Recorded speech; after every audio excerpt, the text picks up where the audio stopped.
Hello বন্ধুরা, good morning. কেমন আছো সবাই? আশা করি সবাই ভালো আছো। তো অনেক দিন পরে চলে এলাম একটা লং ভিডিও নিয়ে। তো যেহেতু আমি এখন লং ভিডিওটা ছাড়া আমার হচ্ছে না, তো সেই জন্যে ভাবলাম যে আজকের একটা লং ভিডিও দেওয়া যাক। তো ঘরে যেগুলো রান্না হচ্ছিলো আমি সেটা নিয়েই একটা ভিডিও করে দিলাম এবং তোমাদের সামনে নিয়ে এলাম। তো হচ্ছে আজকে সোয়াবিনের তরকারি। তো সবাই এটা জানো যে সোয়াবিনের তরকারি তোমাদের কাছে একটা সোয়াবিনের তরকারি সবার কাছে একটা কমন ব্যাপার, সবাই রান্না করতে জানে, কিন্তু আমাকে তো একটা ভিডিও ছাড়তে হবে। তো আমি এখন কি করব, তো যেহেতু সোয়াবিন হচ্ছে আমি সেটাই আজকে দিয়ে দিলাম।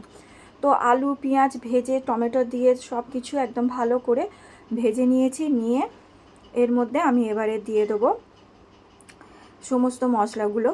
তো দেখো তোমাদেরকে আমি দেখাচ্ছি। তো তোমরা তো জানোই রান্না করতে, কিন্তু কিছু করার নেই। তো আলু পেঁয়াজ ভালো করে ভেজে নিয়েছি এবং তার মধ্যে টমেটো দিয়ে দিয়েছি। দিয়ে এবারে যেই ভাজা ভাজা হয়ে গেছে সোয়াবিন সিদ্ধ করে রেখেছিলাম, তো জল নিগড়ে সেই সোয়াবিনগুলোকে আমি এই আলুর মধ্যে দিয়ে দিয়েছি, দিয়ে ভালো করে নেড়ে নিলাম। তো এবারে যেহেতু একটু ভাজা ভাজা হয়ে গেছে, তখন আমি এর মধ্যে দিয়ে দিলাম মশলা, লঙ্কা গুঁড়ো, হলুদ গুঁড়ো, জিরে গুঁড়ো, আর দেবো সামান্য গোলমরিচ গুঁড়ো। তো আমি বেশি কিছু মশলা দিই না, আর ধনে গুঁড়োটা আমি খুব একটা ইউজ করি না। তো এই যে দেখো আমি ভালো করে কষে নিলাম, এটাকে ভালো করে কষে নিয়ে তারপরে দিয়ে দেবো এর মধ্যে জল।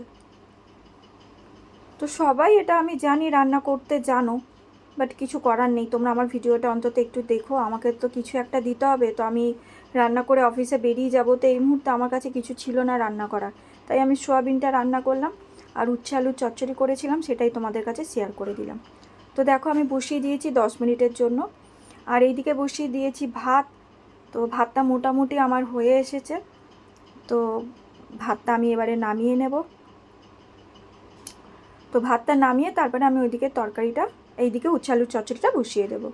তো দেখো এইদিকে আমার তরকারি ফুটছে, মোটামুটি আমার কমপ্লিট হয়ে এসেছে, কারণ আমি একটু ঝোল ঝোল রাখবো, যেহেতু আর কিছু হয়নি। উচ্ছে আলুর চচ্চড়ি আর সোয়াবিনের তরকারি, ওই জন্য একটু ঝোল ঝোল রাখলাম ভাত দিয়ে খাওয়ার জন্য। তো অন্য সময় ডাল হলে একটু মাখা মাখা করি, কিন্তু আজকের আমার হাতে সময় না, আমি 9টার সময় বেরিয়ে যেতে হবে। তো সেজন্য খুব কম টাইমের মধ্যে আমি এই তরকারিটা করে নিলাম। তো দেখো আমার সোয়াবিনের তরকারি একদম কমপ্লিট রেডি, আমি বাটিতে ঢেলে রেডি করে রেখেছি। তো এবারে আমি তোমাদেরকে দেখিয়ে দিচ্ছি করেছি। এই যে উচ্ছে কেটে রেখেছি, পেঁয়াজ কেটে রেখেছি, আলু কেটে রেখেছি। এবার উচ্ছে আলুর চচ্চড়িটা বসিয়ে দেবো, যেটা কমন ব্যাপার, তোমরা সবাই ঘরে মানে বরাবরই করতে থাকো।